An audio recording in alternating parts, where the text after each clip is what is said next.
Oh, oh, oh, na, la, la, la. Joining us now is Cornel West, professor of philosophy at Harvard University's Divinity School and professor emeritus at Princeton. Also with us is Paris Denard, CNN political commentator and former director of Black Outreach for President George W. Bush.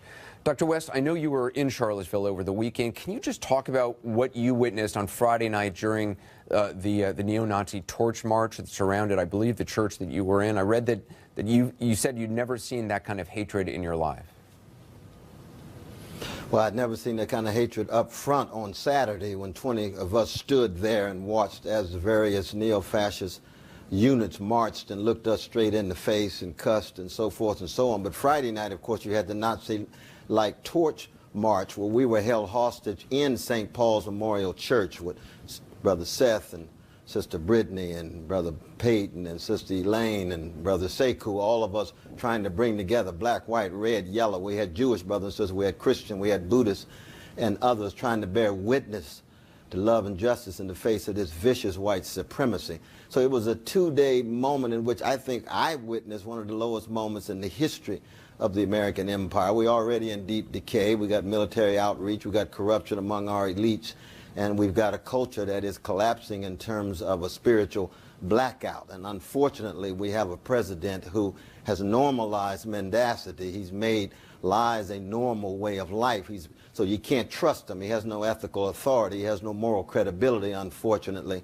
And so somehow we've got to engage in prophetic fight back. We've got to be not self-righteous, but try to bear witness to truth and to justice at a very, very bleak moment in the history of this nation. Paris, I mean, yes, the president disavowed these groups today by name. Why not denounce them full stop on Saturday, and why equivocate and say there are many sides, as he did twice on Saturday? Well, Anderson, I think if we're going to be factual, the president disavowed David Duke and the KKK of March of 2016, and then he did make the statement. Well, actually, wait a minute. I got to stop you right there. Yes, he ultimately disavowed David Duke, but I'm going to play for you right now what he first said when asked by Jake Tapper about this, because the facts matter on this. So let's just play that, what he said about David Duke. I want to ask you about the Anti-Defamation League, which this week called on you to publicly condemn unequivocally the racism of former KKK Grand Wizard David Duke, who recently said that voting against you at this point would be treason to your heritage. Will you unequivocally condemn David Duke and say that you don't want his vote or that of other white supremacists in this election? Well, just so you understand, I don't know anything about David Duke, okay? I don't know anything about what you're even talking about with white supremacy or white supremacists. So I don't know. I mean, I don't know, did he endorse me or what's going on? Because, you know, I know nothing about David Duke. I know nothing about white supremacists. And so you're asking me a question that I'm supposed to be talking about people that I know nothing about. I'm just talking about David Duke and the Ku Klux Klan here, but... I don't know, honestly, I don't know David Duke. I don't believe I've ever met him. I'm pretty sure I didn't meet him, and I just don't know anything about him. So, Paris, that's the candidate for president of the United States claiming he not only doesn't know anything about David Duke, but doesn't know anything about white supremacists. Right, and so if we're going to talk about facts, Anderson, we can play what he said in March of 2016, a few days later, when he disavowed David Duke. Right, but why does it take, you know, however many days for somebody to just disavow a known racist who everybody knows who David Duke is? The guy who's running for president certainly knows who David Duke is. Well, I mean, look, not everybody, that took not 2 everybody, days for him not to everybody actually knows. say the KKK. Not everybody knows who David Duke is. President Trump. He doesn't know what white supremacists are? Anderson, I'm not, listen, I didn't come on the show to go back and to talk about whether or not he knew someone or what he did not know. Okay, you brought it up, though. So no, I didn't bring up the February. I brought up March, which you cared not show, when he did disavow David Duke and he did disavow the KKK. And then a couple days ago, he gave a strong, in my opinion, strong words saying that those hatred, bigotry, and violence have no place in American society. And then today, he doubled down what he said a few days ago and then went further and talked about white supremacy, neo-Nazis, and things of that nature, which are horrific. That's what the president did. Okay, but so, Dr. West, I mean, the president who has criticized many people by name, but Dr. West, the president, go ahead. Let's be honest, though. I mean, Brother Paris, you got checkmated by Brother Anderson. You know the president was lying. He knows about David Duke. He knows about white supremacy. He's been in America for a good while. You got to defend him in order to keep your job. We understand that, but let's try to focus on truth for a second. No, Brother West. Let's try to focus on what is the case for a second here, my brother. Come on, man. People have died. I knew Sister Heather. She was with us. If it were not for her and the anarchists, the neo-fascists would have crushed us like cockroaches on Saturday. This is life and death, man. This ain't no game we playing. This ain't no puzzle for people to keep their jobs. There's human beings out here who are suffering, and we got a neo-fascist movement escalating. And if we can't focus on the truth, then we just give up on the American project and be honest and say we just want to keep our jobs. Well, I'm not into that, though, brother. I wasn't raised like that, man. I believe in the truth. I believe in justice, whether it goes against me or for me. You're going to be honest or you're not going to be honest. The president's going to be honest or he's not going to be honest. Anderson trying to keep you accountable. We got to keep each other accountable. That's where I'm coming from, brother. Dr. West, my brother, please don't insinuate that I wasn't raised correctly, and please don't insinuate when you don't have the facts about who employs me. If you're lying, if you're going to lie for the president, the president's lying, man. He's lying. I am not employed, Dr. West. I'm not employed by Donald Trump. I'm not employed by the White House. They do not employ me or pay my check. Why you defend the liar in general? I'm not defending a liar. Why you got to defend the liar, man? I'm not defending a liar, man. He's lying when he said he didn't know about David Duke. Well, I don't know that to be true. All I'm saying is, when you want to talk about facts, last Thursday, Ask him, man. You know him better than I do. That's very true. Come on, brother. And you knew President Obama very well, and you knew that after Charleston. That's right, and I told the truth about Obama. You sure did. I told the truth about Obama. You sure did. I told the truth about Negroes on the Obama plantation. I tell the truth about Negroes on the Trump plantation. The truth cuts a number of different ways, my brother.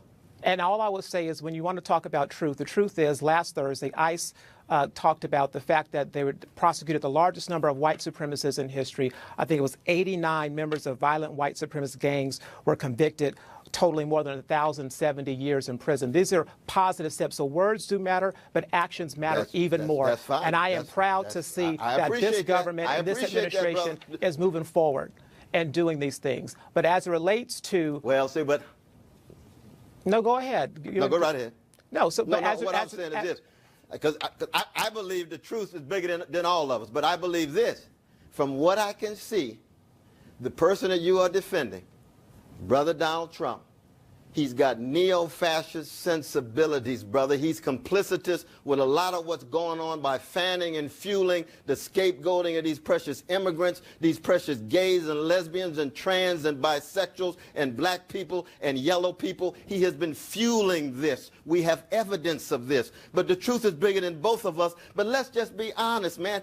Much is at stake, man. This is not no corporate media game we playing here in order to pursue our careers. That's not what I'm into. And I pray, God, that's not what you are fundamentally into either. Paris, do you have any concerns that, Maggie Haberman, the New York Times, who's going to be out here shortly, wrote today about Steve Bannon, that he has been, in general, counseling the president not to speak out about far-right groups because they are admittedly a small, but a vocal, enthusiastic, I believe was the word she used, supporters of the president. I mean, do you have any concerns that this president, it does seem that there is a pattern of, saying he doesn't know what white supremacists are, he doesn't know who David Duke is, of not going after these groups. I mean, he goes after by name anybody he doesn't like. Even today, before he went after, when he mentioned the KKK, he went after the CEO of Merck, who happens to be African-American,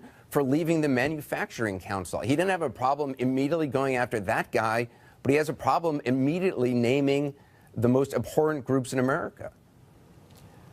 Look, all I know, Anderson, is that the president disavowed back in March. He made a very bold statement 2 days ago, and he clarified the statement and went further today. I have no issue with what the president said, because I think what the president said was correct. And when it comes to his associations with Steve Bannon and other people like that, there is no evidence, there are no facts and no proof that Steve Bannon is whispering in his ear, telling him not to disavow, not to say these things, because what we know is the president has disavowed. The president has called these people out and said and called them by name, which is something President Obama did not do after Charleston. Well, first of all, after Charleston, Bannon it wasn't. Is one of the persons he needs to call out. Bannon needs to be called out. Bannon's been a fundamental figure of facilitating a lot of this xenophobia and scapegoating the most vulnerable of our fellow human beings in this empire, in this country, and he's got Bannon right next to him in the White House. Dr. West, What are we talking about? let me just ask you, Paris said that the president's initial statement on Saturday was correct, and one of the things the president said is that there was violence on many sides, on many sides. That's not true. It's not on our side. It was not on our side at all. Was there violence on many sides? Absolutely, it was not on our side at all. Not at all. Not at all. That's PR strategy. That's sounding brass and tinkling cymbal. We standing there singing "This Little Light of Mine" and about to get crushed. The light, our bodies, and our prophetic witness. It shriveled up. There was no space for love and justice given that vicious hatred. And we had the left, we had the anarchists, we had the anti-fascists. They were trying to both protect us, but they were also letting the neo-fascists know that there was opposition in this nation. Now, what's sad, though, Anderson, I'm going to tell you this, that we didn't see you all in those churches at St. Paul's. We didn't see you in First Baptist, historically black church there in Charlottesville, 153 years old, because of those church moments where Reverend Tracy Blackman gave a powerful sermon and Professor Jelaine Smith spoke, and I said a few words. And then when I spoke at the Sunrise, it was about a love and justice, not a kumbaya, but a focus on any people who are vulnerable, no matter what color, no matter what nation, no matter what sexual orientation, disabled or whatever. We don't get that kind of prophetic witness. Why? Because it's so hard for that to be sellable in corporate media. So all we get is just an ugly, vicious conflict, and then when the space for prophetic witness shrivels up, lo and behold, we look back and see how bad things are. There's a lot of decent people in America, but they don't have access to a space, and so they remain spectators rather than participants. Anderson, I think that's an important point. I'll be brief. It was an important point that Dr. West just made. When I turned on the television and watched, I saw fighting. I saw people going back and forth. I didn't know who was fighting. It thought to me, why would racists be fighting each other? So I assumed that the racists were fighting the peaceful protesters that were there, and there was violence going back and forth. That's what I saw, and that was my assumption based upon what I saw on the television. Dr. West, who was on the ground, is telling us a different thing. But this is what happens. You get wrong information. You see things that are on the media. You see things on the television,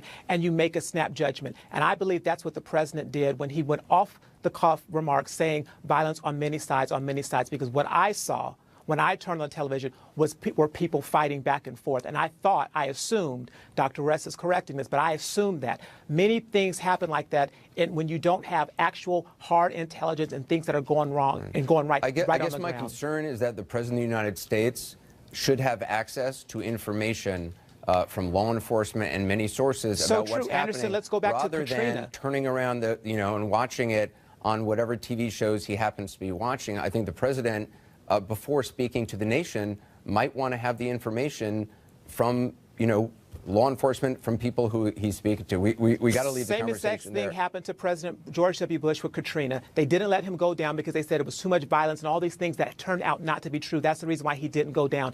It's hard to get the right intelligence. People make mistakes. We should give him the latitude and the grace to get it right. And I think he's on that path. I would just point out about Sister Heather. I would just point out that's not true. He tweeted about Sister Heather. I would just point out about after it happened. Right. Just for the record, 1,800 people or more, brothers and sisters, fellow American citizens, lost their lives in Katrina. So that's the facts of what happened in Katrina. Paris Norton, I appreciate you being with us. Dr. West as well. We have to leave it there.